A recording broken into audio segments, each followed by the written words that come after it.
ಎಲ್ಲರಿಗೂ ನಮಸ್ಕಾರ. ಆತ್ಮೀಯ ಧ್ರುವತಾರೆ ಯೂಟ್ಯೂಬ್ ಚಾನೆಲ್ಗೆ ಸ್ವಾಗತ. ಸ್ನೇಹಿತರೆ, ಕನ್ನಡಿಗರ ಆರಾಧ್ಯ ದೈವ, ಭಾರತೀಯ ಚಿತ್ರರಂಗ ಕಂಡಂತಹ ಅನರ್ಘ್ಯ ರತ್ನ, ವರನಟ ಡಾಕ್ಟರ್ ರಾಜ್ಕುಮಾರ್ ಅವರು. ಸ್ನೇಹಿತರೆ, ಅಣ್ಣವರ ಜೊತೆಗೆ ನಟಿಸಬೇಕು ಅನ್ನೋದು ಸಾವಿರಾರು ನಟಿಯರ ಹಂಬಲವಾಗಿತ್ತು. ಹಾಗೆ ಅಣ್ಣವರೊಂದಿಗೆ ಒಂದು ಚಿಕ್ಕ ಪಾತ್ರವಾದರೂ ಸರಿಯೇ ತೆರೆ ಹಂಚಿಕೊಳ್ಬೇಕು ಅಂತ ಹೇಳಿ ಅದೆಷ್ಟು ನಾಯಕಿಯರು ಕಾದು ಕುಳಿತಿದ್ರು. ಆದ್ರೆ ಅಲ್ಲೋರ್ವ ನಟಿ ಆಕೆಗೆ ಒಲಿದು ಬಂದಂತಹ ಸುವರ್ಣಾವಕಾಶದಿಂದ ವಂಚಿತರಾದ್ರು. ತಾವೇ ತಮ್ಮ ಕೈಯಾರ ಆ ಒಂದು ನಾಯಕಿಯಾಗಿ ಒಲಿದು ಬಂದಂತಹ ಸುವರ್ಣಾವಕಾಶವನ್ನ ಕೈ ತಪ್ಪಿಸ್ಕೊಂಡ್ರು. ಆಕೆ ನೀಡಿದಂತಹ ಆ ಒಂದು ವಿವಾದಾತ್ಮಕ ಹೇಳಿಕೆಯಿಂದಾಗಿ ಇಡೀ ಕರ್ನಾಟಕದಾದ್ಯಂತ ಆಕೆಯ ವಿರುದ್ಧ ಭುಗಿಲೇಳುವಂತಹ ಸಂದರ್ಭ ನಿರ್ಮಾಣವಾಗಿತ್ತು. ಹಾಗಾದ್ರೆ ಈ ವಿವಾದವಾದ್ರೂ ಏನು? ಅಣ್ಣವರ ಜೊತೆಗೆ ಯಾಕೆ ಆಕೆ ಸಿನಿಮಾವನ್ನ ನಿರಾಕರಿಸಿದ್ರು? ಈ ಎಲ್ಲ ವಿಚಾರಗಳ ಬಗ್ಗೆ ಮಾಹಿತಿಯನ್ನ ಹಂಚ್ಕೊಳ್ತೇನೆ. ಅದಕ್ಕೂ ಮೊದಲು ಧ್ರುವತಾರೆ ಯೂಟ್ಯೂಬ್ ಚಾನೆಲ್ನ ಸಬ್ಸ್ಕ್ರೈಬ್ ಮಾಡ್ಕೊಳ್ಳಿ. ಹಾಗೆ ವಿಡಿಯೋನ ಸ್ಕಿಪ್ ಮಾಡದೆ ಪೂರ್ತಿಯಾಗಿ ನೋಡಿ. 1970ರಲ್ಲಿ ಡಿ.ಸಿ. ವೇಣುಗೋಪಾಲ್ ರವರು ಈ ಸಿನಿಮಾವನ್ನ ಅಂದ್ರೆ ಚೆಲ್ಲಿದ ರಕ್ತ ಸಿನಿಮಾವನ್ನ ನಿರ್ಮಾಣ ಮಾಡಬೇಕು ಅಂತ ಹೇಳಿ ತೀರ್ಮಾನಿಸ್ತಾರೆ. ಹಾಗೆ ಈ ಸಿನಿಮಾಗೋಸ್ಕರ ಅವರು ತಮಿಳುನಾಡಿನ ಅತ್ಯಂತ ಖ್ಯಾತ ನಟಿಯಾಗಿದ್ದಂತಹವರು, ತಮಿಳು ಮಾತ್ರವಲ್ಲದೆ ತೆಲುಗು ತಮಿಳು ಎರಡೂ ಭಾಷೆಗಳಲ್ಲೂ ಅತ್ಯಂತ ಯಶಸ್ಸನ್ನ ಕಂಡಿದ್ದಂತಹ ನಟಿ, ಇನ್ನು ದಕ್ಷಿಣ ಭಾರತದಲ್ಲೂ ಅತ್ಯಂತ ದೊಡ್ಡ ಹೆಸರನ್ನ ಮಾಡಿದಂತಹ ಜಯಲಲಿತಾ, ಪುರುಚಿ ತಲೈವಿ ಜಯಲಲಿತಾರವನ್ನ ಈ ಸಿನಿಮಾಗಾಗಿ ಆಯ್ಕೆ ಮಾಡ್ಕೊಳ್ತಾರೆ.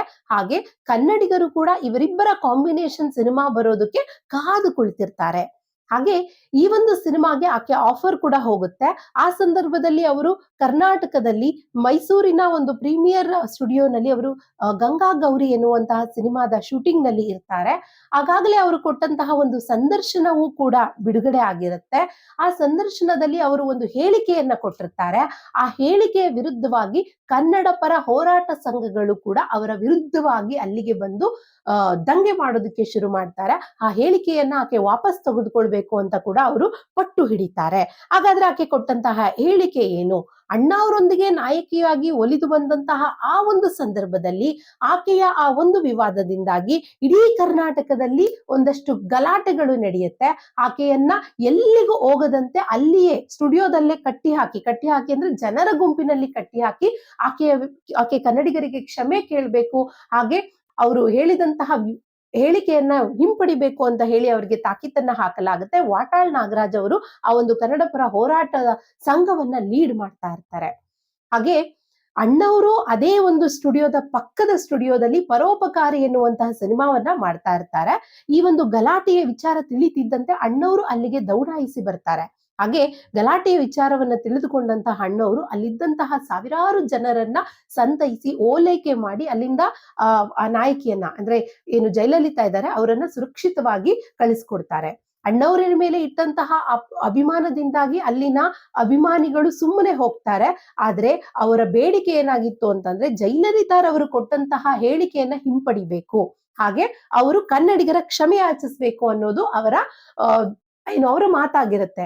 ಆದ್ರೆ ಇವ್ಯಾವತ್ತಕ್ಕೂ ಕೂಡ ಆಕೆ ಮನ್ನಣೆಯನ್ನ ಕೊಡಲಿಲ್ಲ. ತನ್ನ ಮಾತು ಸರಿಯಾಗೇ ಇದೆ ಅನ್ನೋದನ್ನ ಅವರು ವಾದ ಮಾಡಿ ಹೇಳ್ತಾರೆ. ಹಾಗೆ ಈ ಒಂದು ವಿಚಾರದಿಂದಾಗಿ ಜಯಲಲಿತಾರವರು ಕನ್ನಡಿಗರ ಕೆಂಗಣ್ಣಿಗೆ ಗುರಿಯಾಗಬೇಕಾಗತ್ತೆ. ಇಂದಿಗೂ ಕೂಡ ಕರ್ನಾಟಕದಲ್ಲಿ ಬಹಳಷ್ಟು ಜನರು ಆಕೆಯ ವಿರುದ್ಧವಾಗಿಯೇ ಮಾತಾಡ್ತಾರೆ. ಅದಕ್ಕೆ ಈ ಒಂದು ವಿಚಾರವೂ ಕೂಡ ಕಾರಣವಾಗಿರಬಹುದು ಅನಿಸುತ್ತೆ. ಆದ್ರೆ ಇಲ್ಲಿ ಅಣ್ಣವರು ಅಂತಹ ಒಂದು ಸಿಚುಯೇಷನ್ ನಲ್ಲಿ, ಅಂತಹ ಒಂದು ಸಂದರ್ಭದಲ್ಲೂ ಕೂಡ ಅವರು ಬಹಳ ಪ್ರೌಢಿಮೆಯಿಂದ ಒಂದು ಸಿಚುಯೇಷನ್ ನ ಹ್ಯಾಂಡಲ್ ಮಾಡಿ ಅಲ್ಲಿನ ಜನರನ್ನ ಸಾಗಿ ಹಾಕ್ತಾರೆ. ಚೆಲ್ಲಿದ ರಕ್ತ ಸಿನಿಮಾ ಸೆಟ್ಟೇರಬೇಕಾದಂತಹ ಈ ಸಂದರ್ಭದಲ್ಲಿ ಈ ಒಂದು ವಿವಾದಾತ್ಮಕ ಸೃಷ್ಟಿಯಿಂದಾಗಿ ಆಕೆ ಕರ್ನಾಟಕದಿಂದ ಹೋದವರು ಮತ್ತೆ ಕನ್ನಡ ಸಿನಿಮಾಗಳನ್ನ ಮಾಡ್ಲೇ ಇಲ್ಲ.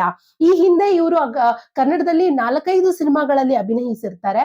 1961ರಲ್ಲೇ ಅಣ್ಣವರ ಜೊತೆಗೆ ಶ್ರೀಶೈಲ ಮಹಾತ್ಮೆಯಲ್ಲಿ ಬಾಲ ನಟಿಯಾಗಿ ಕಾಣಿಸ್ಕೊಂಡಿರ್ತಾರೆ ನಟಿ ಜಯಲಲಿತಾರವರು. ಮುಂದುವರೆದು 1964ರಲ್ಲಿ ಚಿನ್ನದ ಗೊಂಬೆ ಎನ್ನುವಂತಹ ಸಿನಿಮಾದಲ್ಲೂ ಕೂಡ ಪೂರ್ಣ ಪ್ರಮಾಣದ ನಾಯಕಿಯಾಗಿ ಅಭಿನಯಿಸಿರ್ತಾರೆ ಜಯಲಲಿತಾರವರು. ನಂತರದ ಕಾಲಗಳಲ್ಲಿ ಕಲ್ಯಾಣ್ ಕುಮಾರ್ ಅವರೊಂದಿಗೆ ಮಾವನ ಮಗಳು ಇತ್ಯಾದಿ ಸಿನಿಮಾಗಳಲ್ಲಿ ಅಭಿನಯಿಸಿರ್ತಾರೆ. ಆದ್ರೆ ಅಣ್ಣಾವ್ರ ಜೊತೆಗೆ ಬಂದಂತಹ ಆ ಒಂದು ಸಿನಿಮಾದಲ್ಲಿ ಅವರು ಮಾಡಿದ್ರೆ ಕರ್ನಾಟಕದಲ್ಲಿ ಅವರ ಪಾಪ್ಯುಲಾರಿಟಿ ಇನ್ನೊಂದು ಮಟ್ಟಕ್ಕೆ ಹೋಗ್ತಾ ಇತ್ತು. ಆದ್ರೆ ಅವರು ಕನ್ನಡದಲ್ಲಿ ರಾಜ್ಕುಮಾರ್ ಅವರೊಂದಿಗೆ ಅಭಿನಯಿಸಬೇಕಾದಂತಹ ಹತ್ತಿದ ರಕ್ತ ಎನ್ನುವಂತಹ ಸಿನಿಮಾವನ್ನ ನಿರಾಕರಣೆ ಮಾಡ್ತಾರೆ. ಇದರಿಂದಾಗಿ ಅವರು ಕರ್ನಾಟಕದಿಂದಲೇ ದೂರವಾಗ್ಬಿಡ್ತಾರೆ ಅಂತಾನೆ ಹೇಳ್ಬೋದು. ಆದ್ರೆ ಅವರು ದಕ್ಷಿಣ ಭಾರತದಲ್ಲಿ ಬೇರೆ ಬೇರೆ ಸಿನಿಮಾಗಳನ್ನ ಮಾಡ್ತಾರೆ.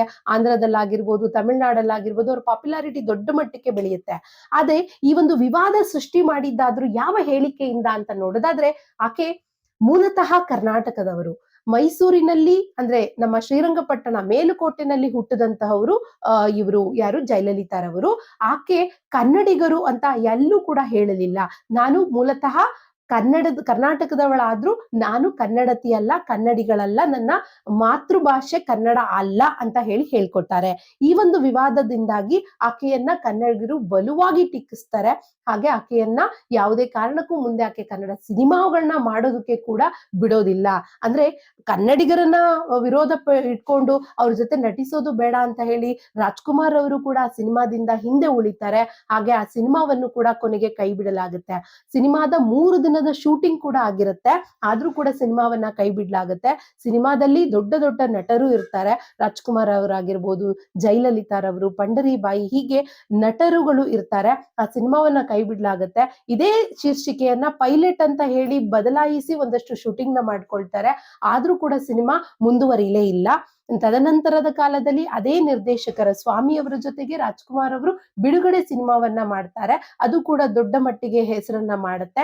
ನಂತರ ಸೇಮ್ ಅಂದ್ರೆ ಈ ಚೆಲ್ಲಿದ ರಕ್ತ ಟೈಟಲ್ ನ ಇಟ್ಕೊಂಡು ಪ್ರಭಾಕರ್ ಅವರ ಸಿನಿಮಾ ಬರುತ್ತೆ 1982ರಲ್ಲಿ. ಆ ಕಥೆಯೇ ಬೇರೆ, ಈ ಕಥೆಯೇ ಬೇರೆ ಆಗಿರುತ್ತೆ. ಜಯಲಲಿತಾರವರು ಮುಂದೆ ಎಂದಿಗೂ ಕೂಡ ಕನ್ನಡ ಸಿನಿಮಾದಲ್ಲಿ ಮಾಡೋದಕ್ಕೆ ಆಗೋದೇ ಇಲ್ಲ.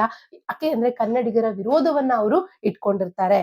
ಮುಂದುವರೆದು ಮುಂದಿನ ದಿನಗಳಲ್ಲಿ ಪುರುಚಿ ತಲೈವಿಯಾಗಿ ಇಡೀ ತಮಿಳುನಾಡಿನ ಆಳ್ವಿಕೆ ನಡೆಸ್ತಾರೆ. ಅಂದ್ರೆ ಅವರು ಮುಖ್ಯಮಂತ್ರಿಯಾಗಿ ದೊಡ್ಡ ಹೆಸರನ್ನ ಮಾಡ್ತಾರೆ. ಆದ್ರೆ ಅಣ್ಣವರೊಂದಿಗಿನ ಆ ಒಂದು ಕಹಿ ಘಟನೆ, ಪರ್ಸನಲಿ ಅವರಿಬ್ಬರಿಗೆ ಯಾವುದೇ ರೀತಿ ಇಶ್ಯೂಸ್ ಇಲ್ಲದೆ ಹೋದ್ರು ಕೂಡ ಅವರು ಕೊಟ್ಟಂತಹ ಹೇಳಿಕೆ ಏನಿದೆ, ಆ ಹೇಳಿಕೆಯಿಂದಾಗಿ ಈ ಇಬ್ಬರು ಮೇರು ನಟರು ಒಟ್ಟಾಗಿ ನಟಿಸೋದಕ್ಕೆ ಆಗ್ಲೇ ಇಲ್ಲ.